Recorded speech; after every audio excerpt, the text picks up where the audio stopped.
Voilà. J'ai regardé un peu dans le document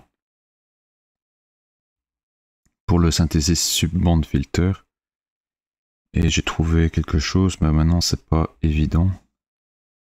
Ah pardon, c'était ici le layer 3. Comment ça revient en main? On a le synthesis via polyphase filter bank. Ici on a le synthesis subband filter flowchart. Enfin, d'abord je vais vous montrer comment j'ai trouvé. Donc je suis descendu dans le document. Il commence à expliquer ici l'encoding, le processus d'encodage. Et donc, vous cherchez pour le layer 3.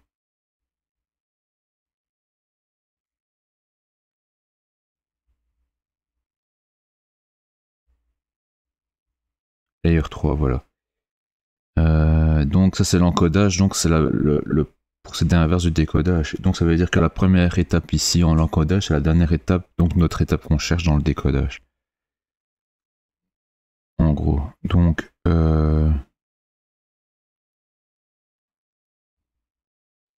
j'étais descendu et j'étais arrivé.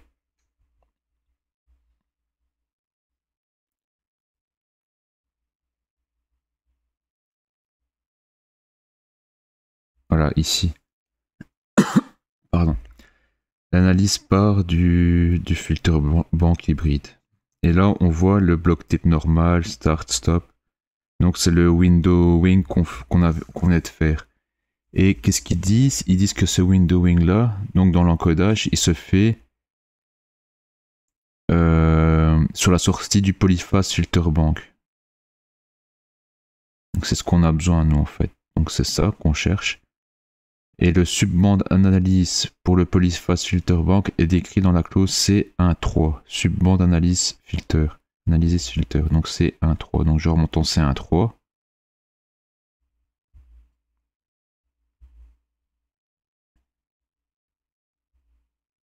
C1.3. Voilà. Pardon, ici, voilà.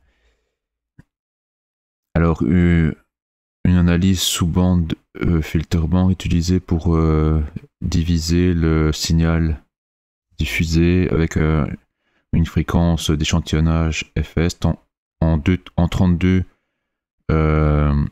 subbandes également divisées avec des fréquences d'échantillonnage de fs sur 32. Le flowchart de ce processus avec les formules appropriées est donné à la figure C4. Analysis subband filter flowchart. Et donc l'analyse subband filtering inclut les étapes suivantes. Qu'on a 32 audio samples en entrée. C'est ce qu'on veut avoir nous en sortie, les audio samples. Qu'on crée un vecteur d'entrée de sample de un vecteur x de 512 éléments. Les 32 audio samples qu'on a, ils sont shiftés à la position, donc sont déplacés à la position 0 jusqu'à 31. Le plus récent à 0 et les 32e éléments plus vieux sont shifted out, donc sont sortis du vecteur. En gros, c'est plutôt un style de queue. En gros, bah, c'est on a un vecteur, on met les 32 éléments, on les push à l'intérieur, et les 32 derniers éléments qui sont tout en bas, bah, on les sort. Vous gardez toujours 512 éléments. C'est une sorte de push pop, quoi. Sauf que le pop, c'est les derniers, c'est pas les premiers. Donc c'est pas une pile, c'est plus une queue. Comme une file d'attente, en gros. Puis on fait window vector x by vector c. Donc ce vecteur X, on lui applique un vecteur C. Je pense que c'est simplement une multiplication, d'après ce que j'avais vu. Et les coefficients sont trouvés à la table C1. Donc le vecteur C, c'est ça. Et on voit qu'il a 512 valeurs, donc de 0 à 511. Des coefficients à appliquer sur le vecteur X. Ensuite, on calcule 64 valeurs Y1 avec la formule donnée dans le flowchart qu'on va voir après. On calcule 32 sous-bandes sample en SI en appliquant une matrice. Les coefficients pour la matrice peuvent être calculés avec la formule suivante. Donc M de IK est égal à cosinus de I plus 1 K moins 16 pi sur 64, avec I qui va de 0 à 31 et K de 0 à 63. Voilà. Donc ça c'est un peu le procédé. On va aller voir après en C4 exactement pour plus de précision. Mais ce qu'il faut bien comprendre, c'est ça, c'est le procédé pour encoder. Donc on doit faire un peu le procédé inverse. On doit bien comprendre ce procédé-là, l'inverser, et seulement à ce moment-là, pour appliquer ce procédé inverse. On va toujours aller voir en C4. Je pense que c'était ici quelque part. Ah non, c'était plus bas. Non. Table C4, C5. Ah voilà. Là, voilà. Celui qu'on a besoin, c'est celui-là. Donc on a bien 511 donne tout 32. On fait xi est égal à xi moins 32. Donc autrement dit, on déplace tous les éléments vers le bas de 32 places. Donc, par exemple ici à 511, on fait 511 moins 32. Donc on sera plus bas, quoi, on va dire. Je ne vais pas calculer, mais on sera plus bas. Et à la fin, quand on arrive à 32, on fait x de 32 est égal à x de 0. On remonte tous les éléments de 32 places et les 31 premières places, enfin les 32e premières places, donc de 31 à 0, on récupère l'audio sample. Donc en commençant à 31, on prend le sample courant. Puis après à 30, on prend le nouveau sample courant. Donc à la fin, à l'index 0, on aura vraiment le tout dernier sample qu'on a pris. Voilà. Donc l'indice 0, c'est le tout nouveau sample. Et l'indice 511, c'est le plus ancien sample en gros. Puis on applique avec ce vecteur-là de 512, ce tableau de 512 éléments, on lui fait un Windows par 512 coefficients. Donc on lui applique 512 coefficients. Donc qu'est-ce qu'on fait? On fait de 0 à 511 une boucle, on fait simplement ZI est égal à CI fois XI. Donc CI c'est les coefficients, XI c'est les valeurs qu'on a prises ici. Et on a un ZI. Donc on a un tableau Z qui est la multiplication du coefficient par les samples. Puis on fait une calculation partielle. Donc de I à 63, de 0 à 63, on calcule Y étant la somme de ZI, donc de Z de 0 jusqu'à Z63, plus 64J, et ça pour J entre 0 et 7.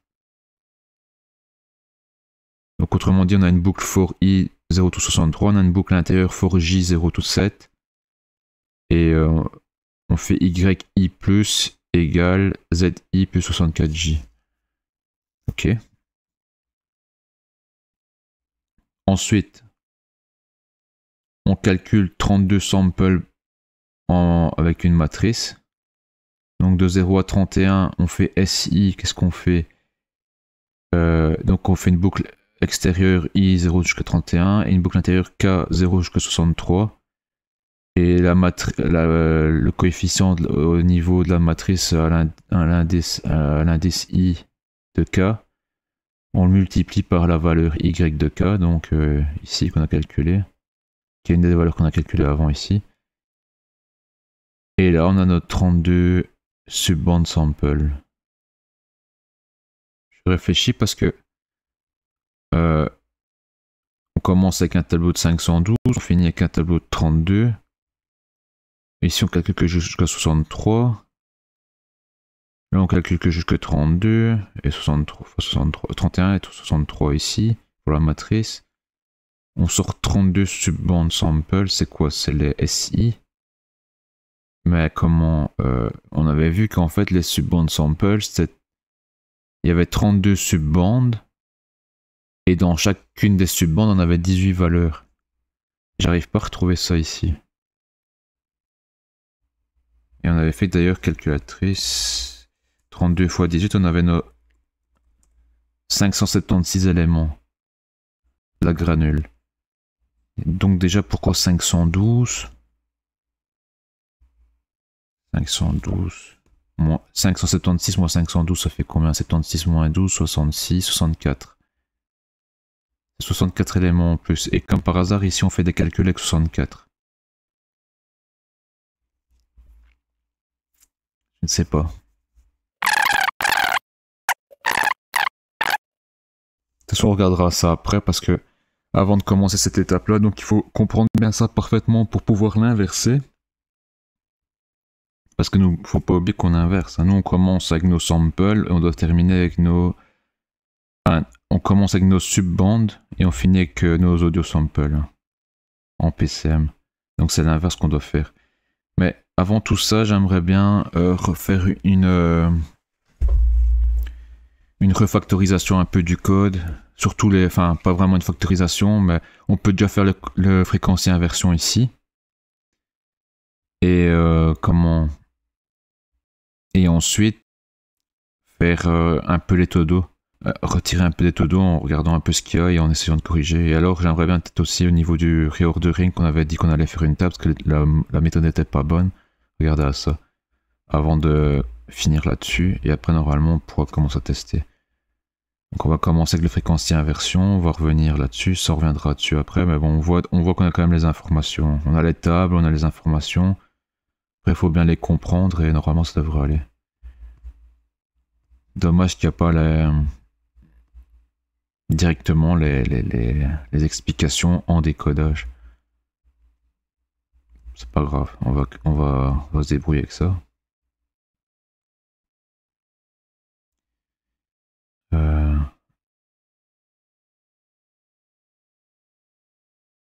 Par contre ici, je vois que... Je sais pas si vous voyez. Bon, ici c'est le layer 1, layer 2 décodeur flowchart. C'est pas pour nous. Nous, notre décodeur flowchart, il est là. Le layer 3. Synthesis via polyphase filter bank. Et ici, synthesis subband filter flowchart. A2. Et on voit qu'à la fin, on a output 32 reconstructed PCM sample. On dirait vraiment que c'est ça qu'on a besoin. C'est ça qu'on veut faire en fait. Et je sais pas c'est pour quelle heure ça. On a les 32 subband samples, oui. On fait un shifting. Mais là c'est jusqu'à 1023, bizarrement. Mais bon, soit. On fait une matrice. On applique une matrice de 0 à 31, VI, NI. Ouais. On crée un vecteur U de 512 valeurs. Ok. On fait un window sur les 512 coefficients. Par contre, c'est quoi alors les valeurs? Parce que ça ne sera pas les mêmes valeurs. Parce que si on a multiplié avec des valeurs, il faudra diviser alors par les valeurs pour récupérer le signal d'origine. Ou alors c'est des autres valeurs qu'on nous donne. Et on calcule les 32 samples. Ce qui est bizarre, c'est qu'ici, cette opération-là, on la faisait avant au niveau du décodage. Enfin, l'encodage. Enfin, on la faisait après au niveau de l'encodage, mais on devrait la faire avant au niveau du décodage. À moins que ça en faisant dans cet ordre-là, on a... Enfin, je sais pas. V to be initialisé during startup. V. Ok, ouais. Je vais juste regarder la figure A2, c'est où ils en parlent exactement.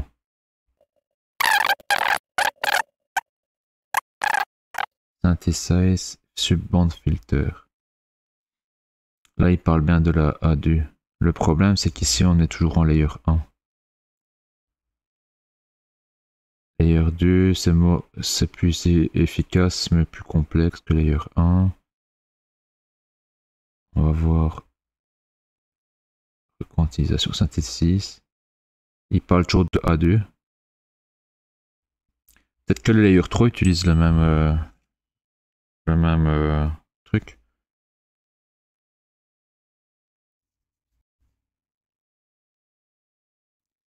Regardez. Ici, ils n'en parlaient pas, si je me souviens bien. Il y a juste le A4. alias réduction scale. 5B9, ouais, coefficient, ouais. Polyphase. Multiplié par, ouais. 5 à 6. Ouais, windowing. Overlapping. C'est juste qu'ici, ils disent pas que c'est là qu'il faut utiliser le A2.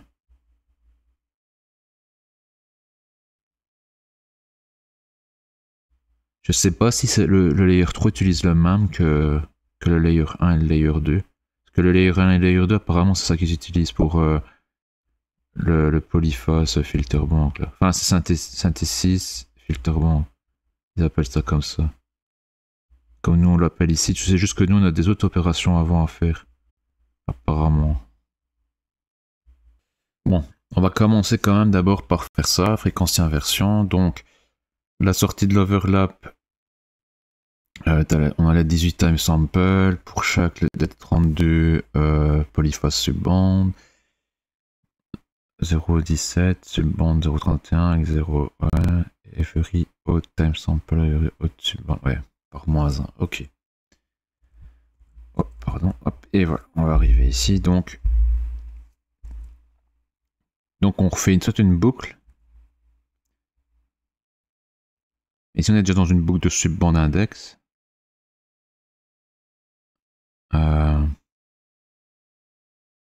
Donc on peut rester dans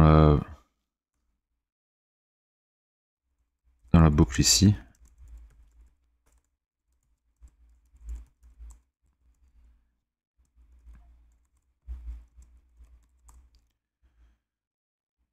On est déjà dans les subband index, oui. Par contre ici un petit souci. Attendez, je regarde où je suis exactement ici. Voilà. Process windowing. Subband value, oui. Ok. Oui, mon problème il est ici, c'est que je fais ça alors que j'ai pas fini mes subband index ici. Attendez, je me souviens plus. Ah bah non, c'est I. Ouais. Ah mais quand même. Je parcours tout. Non, ça va, j'ai rien dit, ouais. J'avais déjà oublié comment ça fonctionnait, ça. J'ai rien dit du tout. Bon. Donc ici, on a une signée d'INT I égale 0. I est plus petit que 18. On a 18 valeurs. Plus I. Ok. Donc on a les 32 polyphases subband qu'on parcourt ici. Et pour chaque polyphase, on a 18 time samples. Et tous ceux qui sont donc current PCM value de subband index fois 18 plus I est égal à moins current PCM value. Donc moins 1 quoi. Ou alors je peux faire fois, encore plus facile, fois égal moins 1 0. Voilà. Je multiplie par moins 1 comme ils ont mis, ainsi on voit bien que... Bon maintenant, c'est pas pour toutes qu'on doit faire ça. Déjà, toutes les valeurs I impaires. C'est bien ça. Donc on a subband index fois 18. Ouais. Donc déjà, ce qu'on peut faire, pour éviter de faire des... Allez. Des tests, des conditions. On peut déjà commencer à 1. On peut finir à 18, en dessous de 18, mais on fait I plus égale 2. Donc on commence à 1, puis ça fait 3, puis 5, 7, 9, 11, 13, 15, 17, 19, 21. Enfin 17, on s'arrête à 17, parce qu'après on a à 18. On incrémente de 2, on sera à 19, on dépasse et voilà. Donc là, on n'a même pas besoin de faire de test, parce que c'est notre boucle qui est une boucle sur les valeurs impaires. Donc déjà là, ça c'est bon. Le seul problème, c'est qu'ici on est dans une boucle de subband qui elle fait tous les subbands, les pairs et les impairs. Donc on doit juste quand même faire une condition ici, à la limite ce serait ça.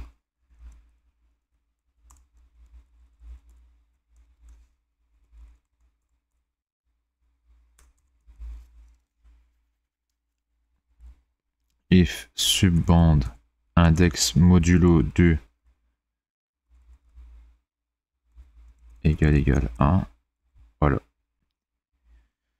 En faisant ça, quand on fait un modulo 2 égale 1, bah, c'est qu'on est sur une valeur impaire. Donc si on a 0 modulo 2, ça fait 0. Si on a 2 modulo 2, ça fait 0. 4 modulo 2, c'est toujours 0. Par contre, 1 modulo 2, ça fait 1. 3 modulo 2, ça fait 1. 5 modulo 2, ça fait 1. Donc toutes les valeurs impaires.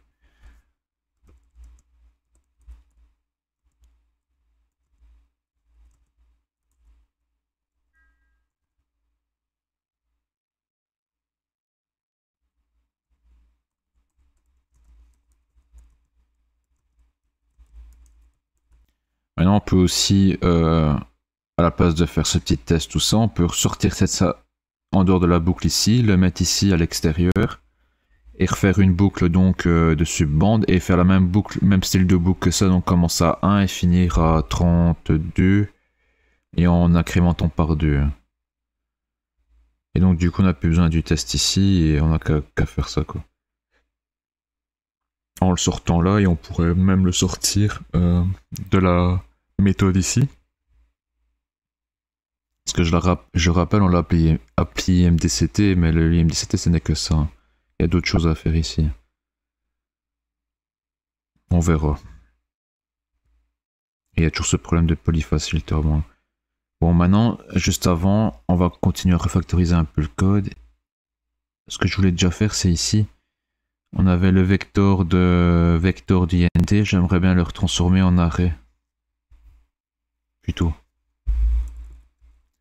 Arrêt de INT est de 576 valeurs. Et là, pareil.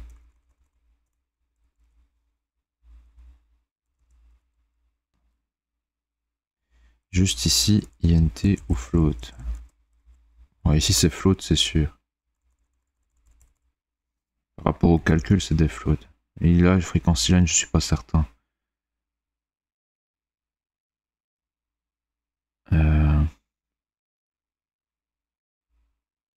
Donc maintenant, on va avoir des petites erreurs forcément. Vu qu'on a plus des vecteurs, on a des arrêts.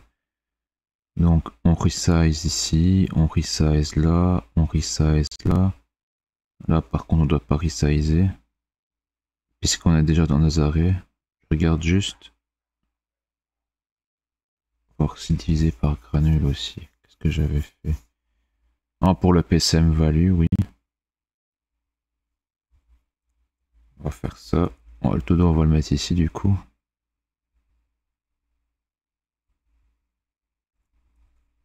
Et alors, qu'est-ce qu'il y a d'autre? Par après, mettre cette formule dans une méthode et voir si faire une méthode browse granule index.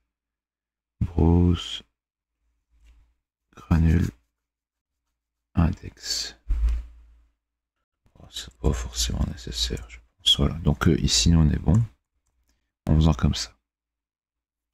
Ouais, c'est parce qu'on retourne un vecteur de float. Alors que c'est un arrêt de float, 576. Voilà. On va aller le modifier là.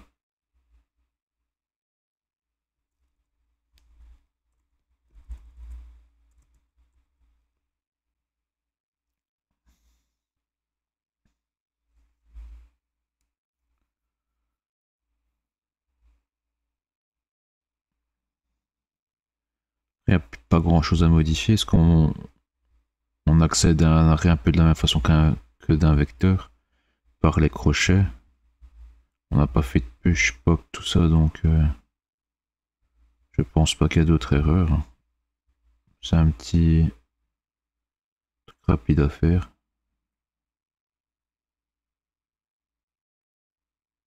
Voilà, c'est bon. Il n'y avait pas grand chose à modifier. Pour passer en arrêt. Donc, ouais, juste arrêt, ok, vector, on a toujours besoin pour les en série bits qui ont une taille non définie. Le data aussi, ok. Les vecteurs ici à l'externe, voilà. Ça dépend du nombre de canaux. Ok. Qu'est-ce qu'il y a comme todo ici encore? Avoir une méthode pour envoyer les PCM sample, get PCM sample. Comme on a fait ici, soit une méthode browse PCM sample à qui on passe une fonction. Avoir un getter pour savoir comment on invite. Je vais quand même regarder ici si c'est des INT ou des floats, hein, parce qu'il faut quand même qu'on sache à un moment donné.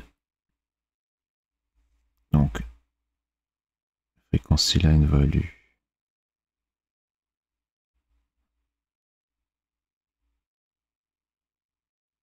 On va commencer ici, on va faire un contrôle F, frequency line value. On commence donc avec celui-là. On va revenir au début. Hop, voilà. Donc au début, on initialise le tableau, on le resize. Ok. Ensuite, on le récupère ici. Et là, on fait un extract. Ici, extract, qu'est-ce qu'on fait? On prend les decoded values, qui eux sont des entiers. Pour l'instant, ce sont des entiers. Là, pareil. Ok. Ensuite, on est en extract. Ouais, après, recantis. Voilà, recantis. Recantis, donc on fait ça. Il y a le value sign, le power gain, le power scale factor. Pour moi, déjà ici, quand on fait une requantisation, on n'est plus vraiment en INT.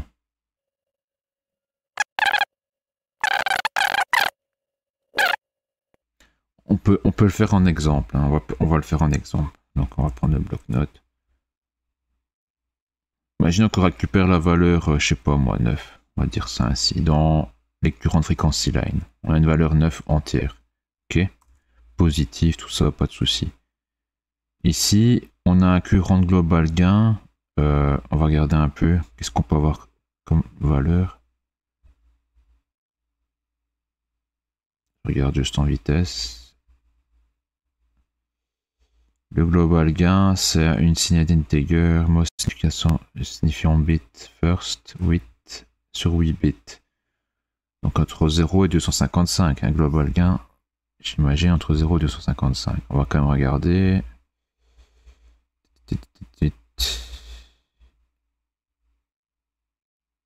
Global gain. Voilà, bon, il n'en parle pas plus. On va dire on a un global gain entre 0 et 255, je sais pas moi, 23 par exemple. On va dire ça ainsi, un exemple. Ensuite, ce global gain, qu'est-ce qu'on en fait? On lui fait moins 210, moins gain correction. Juste.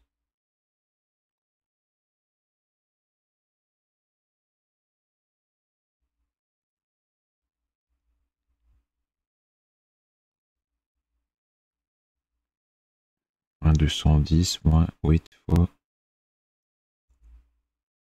ce bloc gain value. Ou alors 0.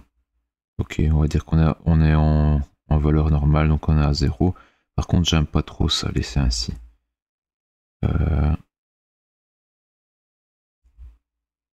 Je n'aime pas laisser ça, même si on connaît l'ordre, hein, mais je préfère faire ça.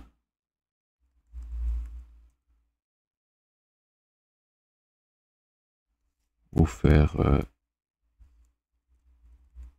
ça. Voilà. J'aime pas trop laisser les opérations ainsi sans parenthèse et dépendre de l'ordre. Bon, même si l'ordre est bien défini en C++, je sais pas, ça me gêne. Je préfère que ce soit clair ainsi. Si on sait bien que quand on voit ça, évidemment, quand on connaît l'ordre des opérations, on sait bien qu'on fait moins 210, puis ce résultat-là, on fait moins quelque chose.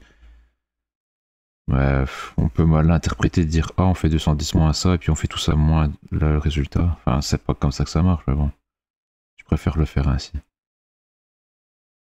Donc, on va dire qu'on a un gain correction de 0, donc on fait moins 210, tout simplement. Donc, je suis avec mon 23 moins 210. Ok. Donc là, on a notre power gain. Et c'est quoi 2 exposant ça? Donc 2. On va mettre power gain est égal à 2 exposant 23 moins 210, ce qui fait 207, 187 moins 187. Ah, j'avais pas vu, faut diviser en 4. Diviser en 4. D'après ça, moi je suis sur mon static INT. Pourquoi j'ai fait un static INT? Cast INT. Une INT. Ah ouais, pour pouvoir. C'est en une INT, c'est pour l'avoir en signette quoi.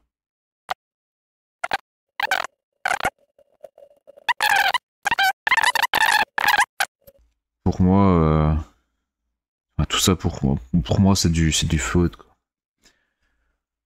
On va les mettre en float quand même. Et après, qu'est-ce qu'on fait avec? On fait du reorder, ça on change pas les valeurs. La PLS réduction, encore une fois. On applique des coefficients qui étaient des petites valeurs, donc voilà. Et puis l'IMDCT, ben là les valeurs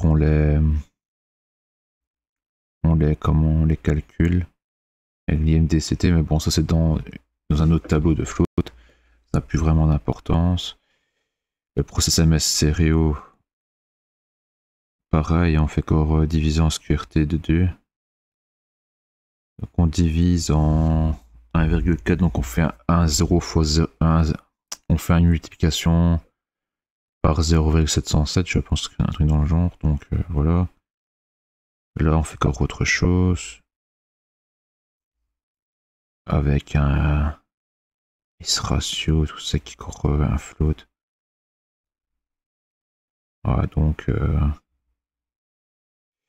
donc pour moi c'est du float aussi. Même si au début on récupère les valeurs juste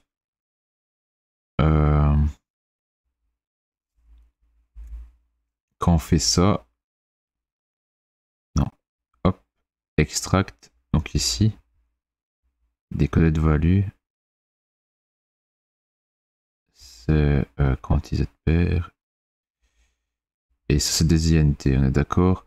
Donc ce qu'on va juste vérifier, mais bon, par sécurité, c'est quand on a une INT par exemple C qui vaut 5 et qu'on a un float D égale C, on est bien d'accord qu'on a bien la valeur de 5.0, donc 5 dans D, ok, il n'y a pas de souci. Quand on fait un égal, il n'y a pas de problème, c'est juste cet écart qu'il faut faire attention. Donc ici, on les met en float. Voilà. Je vais quand même mettre normalement float. On fera les tests après, si on a quand même l'information, au cas où ça n'irait pas. Mais... voilà, je pense qu'il n'y a rien qui change pour le code. Le fait de les mettre en float. Ça pose pas de problème ailleurs, ok. Bon. Donc ici on a en autodo, on peut limite l'enlever, mais bon. Là, les divisé par granule, bah, on va attendre la dernière opération pour être certain de comment on va faire. On a 2 granules. Les canaux, il n'y a pas de souci, mais les granules, je vois pas trop. Ça, je sais plus. Ah oui. Avec les du dessus. R0 frequency line index. On va regarder à ça après.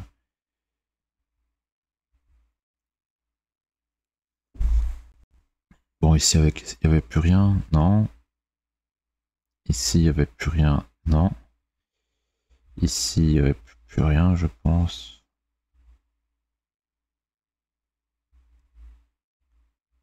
Ok. Ici, il n'y avait plus rien. Ah, voici. Ah ouais, juste ouais, le nom. Juste les noms.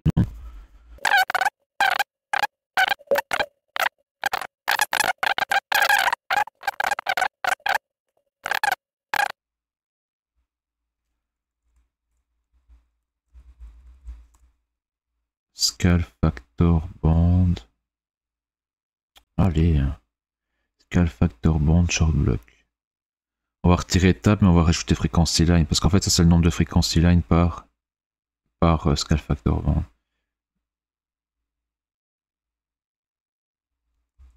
Frequency line per scale factor band. Je vais l'appeler ainsi. Juste pour être consistant. Pré-tab. Factor share group. Le scale factor band per ou by.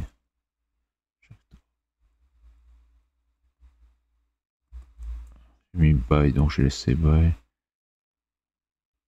Voilà. Scale factor band. Il y a plusieurs scale factor band par share group. C'était quoi le nom avant?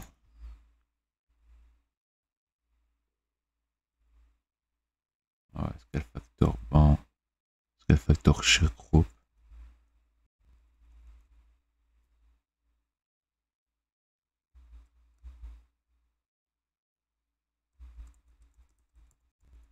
On va plutôt faire ça comme ça, voilà. Pré-tab.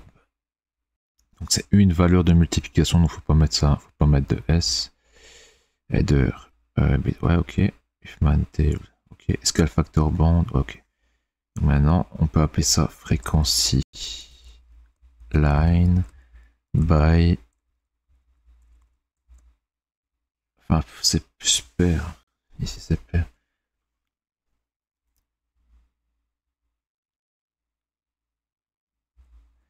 Je vais mettre les dénominations exactes, même si c'est pas tout à fait le même, parce que c'est pas tout à fait le même en fait. C'est logique. Ok. Ouais. Voilà. C'est bien pair.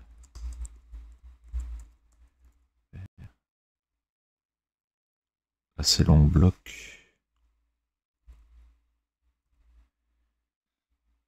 Donc,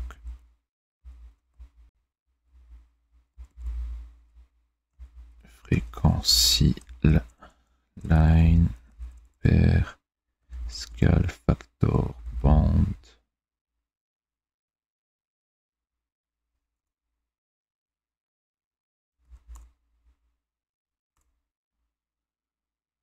Long bloc. Il n'y a plus de table. Long bloc. Long bloc. Long bloc.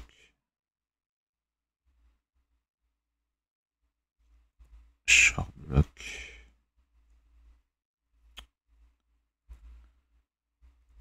C'est pas le plus important, mais bon, ça permet de d'un peu mieux au niveau de l'écriture. Là, on va le renommer ainsi, sauf que c'est 44 100. Ok. Là, c'est 48 000. Ok.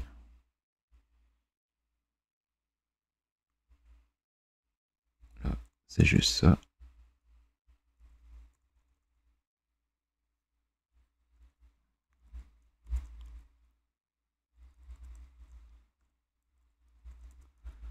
C'était pas dans l'ordre, c'est pour ça que c'était ainsi. Là, c'est short.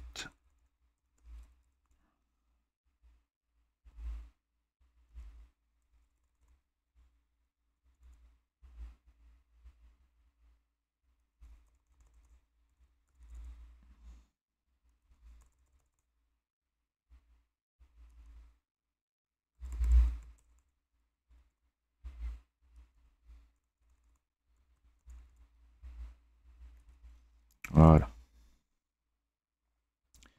Ça, on va le renommer. Le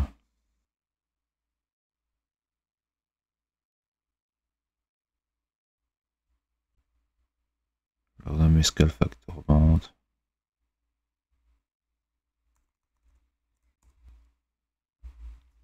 On va retirer le table ici.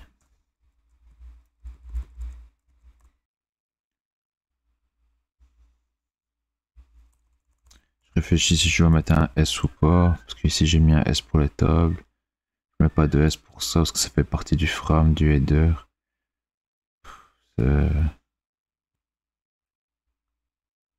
mettre un S. Hop.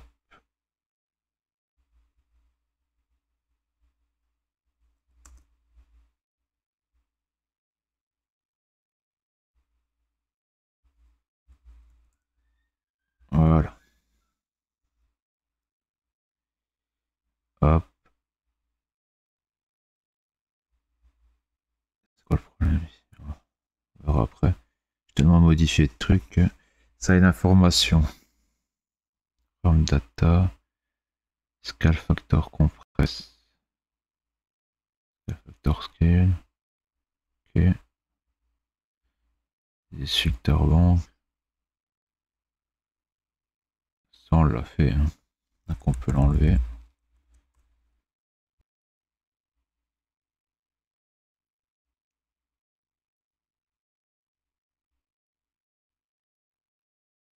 Ok.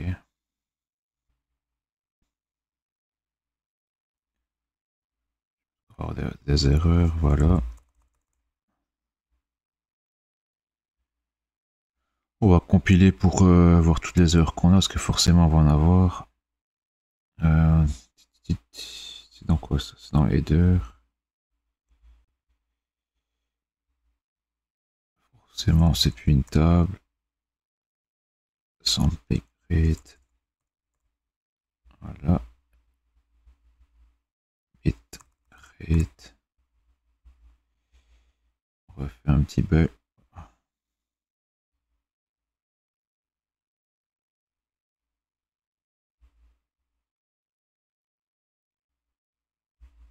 Qu'est-ce qui se passe? Ah ouais, j'avais mis un S.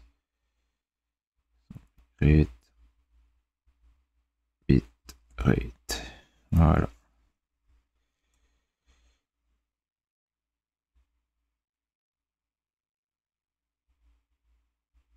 Ok. Maintenant on tombe ici. On va regarder un peu toutes les erreurs qu'il y a. Voilà. Scale factor. Short block. C'était quoi? Frequency line.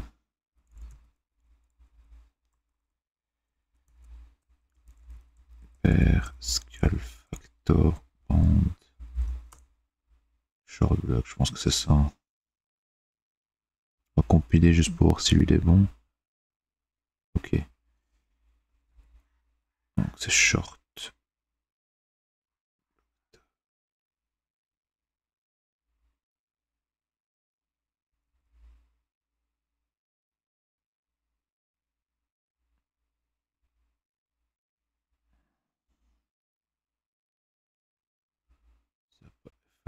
Faire attention à pas rajouter, à faire des bugs en prenant pas les bons trucs par exemple. Bien faire attention à ça. Scale factor share group.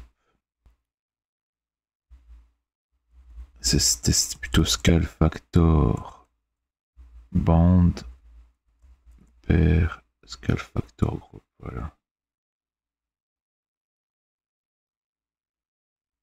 Scale factor band scale factor share group.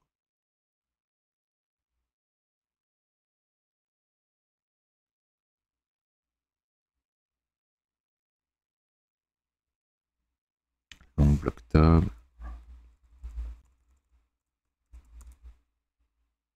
Okay.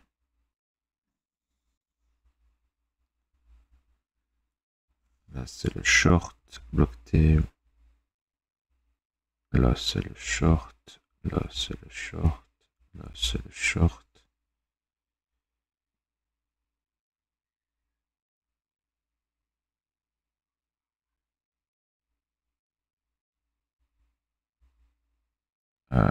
Scale factor.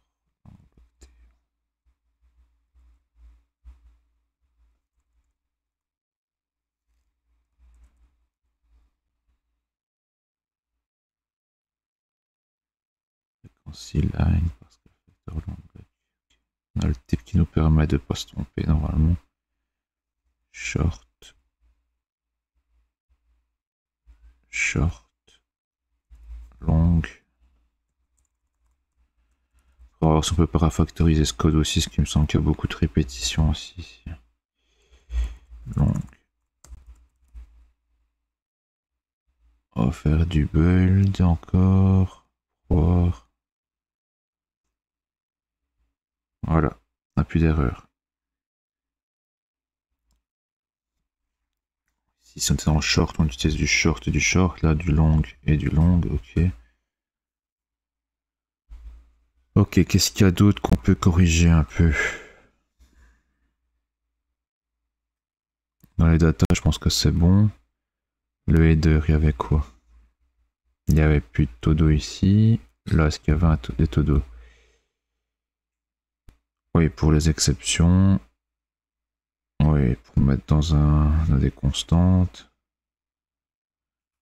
On va voir pour join stéréo. Ouais.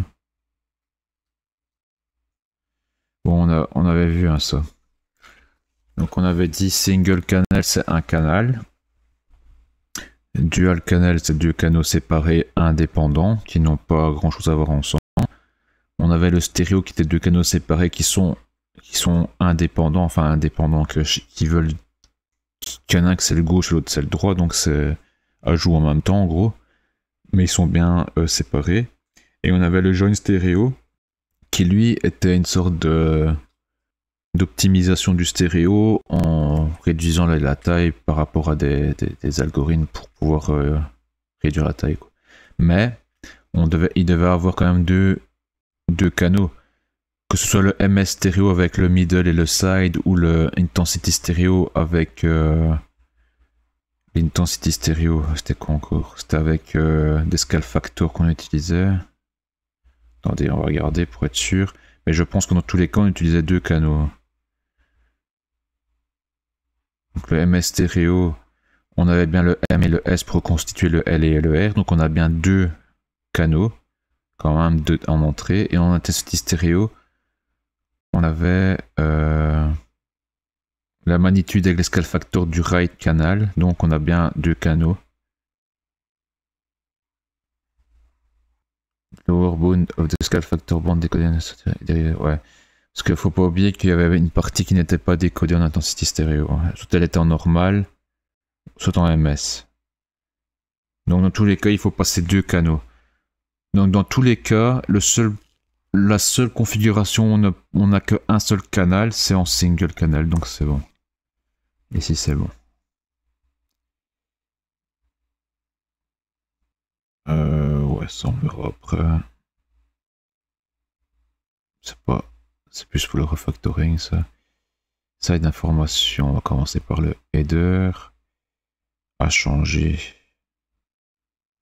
J'avais mis à changer parce qu'en fait la structure est vide.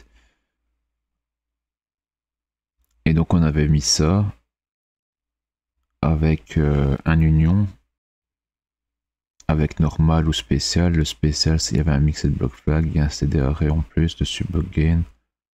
Maintenant, il y a deux façons de faire. Soit on reste en gros ainsi, et à ce moment-là, j'ai plutôt utilisé un CD variant. Ça fait plus C++, on va dire, qu'un union, qui est plus style C, je pense. Soit on met toutes ces valeurs-là directement là, on se casse plus la tête avec toutes ces unions, ces trucs, tout ça, on met ces valeurs-là, même si on les utilise pas en normal, mais on le settera à false pour mixed block flag égale false, parce que c'est pas mixed quand c'est en normal. Et pour le subblock gain, on peut l'initialiser à 0 par exemple. Et je me demande même si en faisant ça, dans la formule de quantification, on est où? Voilà, ici. Pour la formule ici. Voilà, on avait les subblock gain 8 fois. Vous voyez? Is frequency line index in short block? Si oui, on fait 8 fois current granule Windows special subblock gain de frequency line index. Sinon on fait 0. Mais si lui vaut 0, on fait 8 fois 0, ça fait 0. Donc on devrait même plus casser la tête à vérifier ça. On pourrait appliquer directement cette formule là tout le temps. Vous voyez? Maintenant, est-ce que ça va être... Est-ce que c'est préférable de faire ainsi ou pas? Je sais pas, parce que... En faisant ça, on est clair dans notre code. On voit bien, ah, si on est en short, alors on applique cette formule-là. Tandis que si on n'est pas en short, on met directement 0. Tandis que si on fait cette formule-là tout court et qu'on l'initialise plus loin avec des zéros, on voit pas trop. Il faudrait mettre un commentaire pour dire oui, mais attention, parce que le subblock gain est égal à 0 dans le cas d'une fenêtre normale, donc ça fera 0. Voilà. Je pense que c'est bien de laisser séparer. Oh, attends, dans les slides d'information. De laisser séparer ainsi, je pense. Je sais pas, je trouve que c'est mieux de laisser séparer. Mais regardez au type, une signe d'INT, elle passe d'INT pour les tailles. Ouais. Ici c'est bon.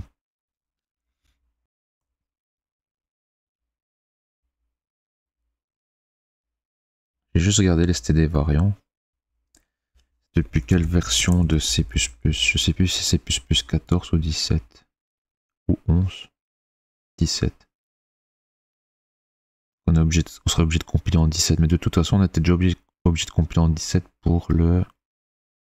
Je ne sais plus c'était pourquoi.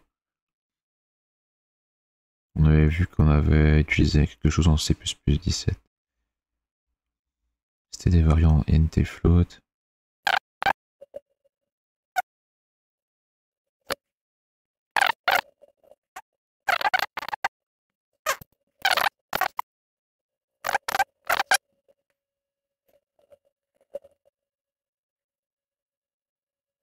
Ouais, ils disent que c'est préférable d'utiliser variant dans tous les cas, quoi. Bon, allez, on va utiliser variant. Jamais utilisé variant avant. Je savais que ça existait, mais j'avais jamais utilisé.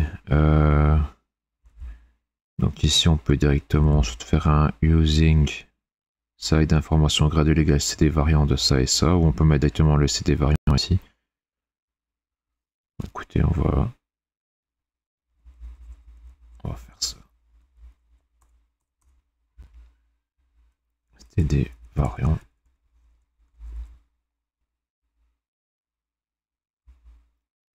Side information graduelle normale Windows, side information graduelle spéciale Windows. Forcément, il faut inclure d'un variant. Voilà. Ici, on devrait plus changer.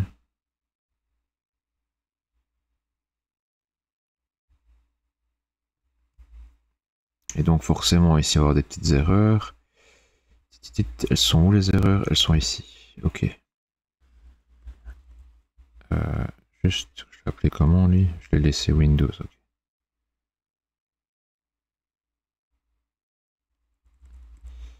std get.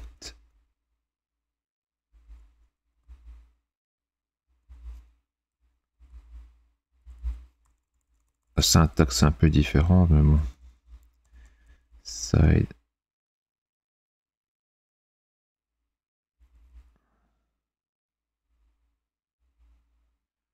Je me demande juste si en faisant ça, ça fonctionne.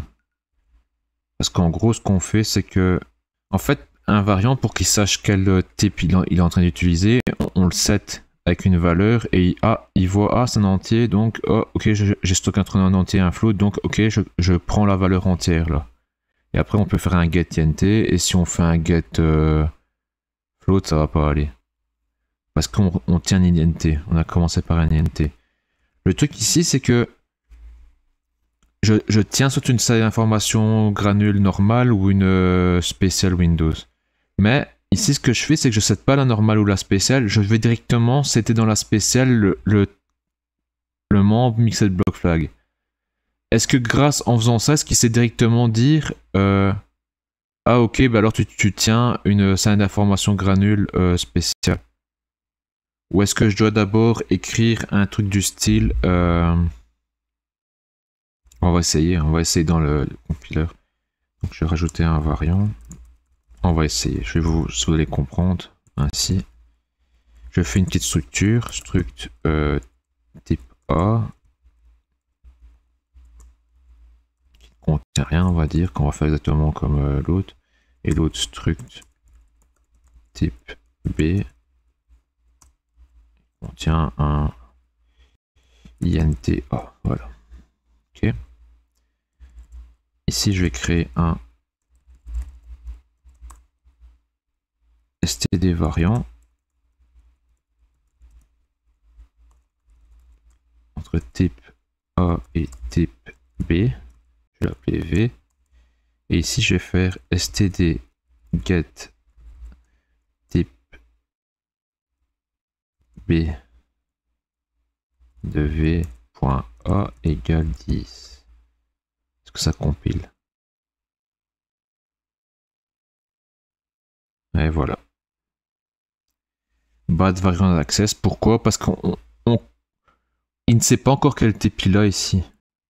Et moi, là, en faisant un get type B, V et je set le A, bah c'est pas bon parce que est-ce que j'ai un A ou un B, un type A ou un type B? Donc ce que je dois d'abord faire, c'est V est égal à type B, entre guillemets, comme ça.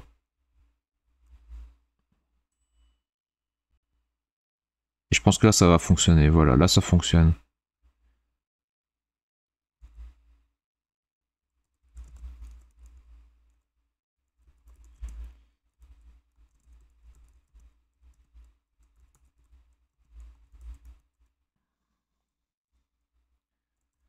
Donc ce serait un side information granule point Windows est égal à side information granule spécial Windows.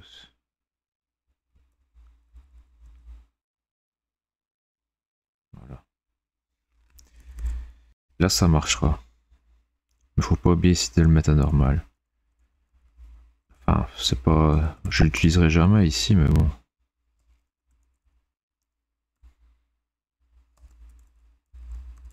Voilà. Et donc ici on fait un std get. Hop. Windows. On n'a plus besoin du spécial. Et hop. Et donc c'est side information gradule spécial Windows. Bon, la syntaxe c'est pas forcément plus facile, mais on va dire que c'est plus propre à faire ainsi. Std get.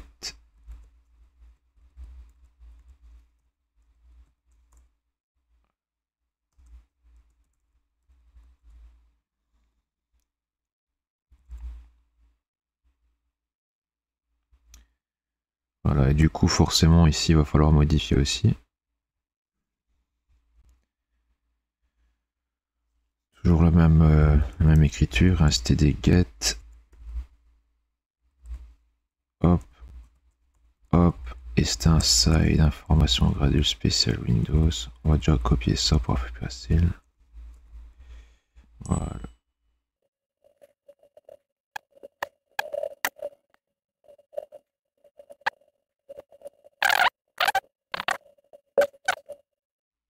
Et voilà. Un peu plus propre ainsi encore. Donc ici, from, ouais, header, c'est l'information. Dans le décodeur, il y avait quoi? Si on veut gérer le stream, ouais. Ok. Pour le bit réservoir, c'était pas encore certain.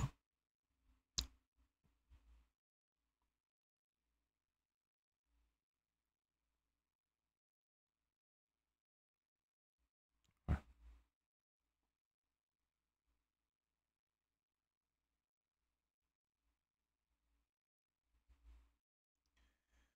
On regardera ça après.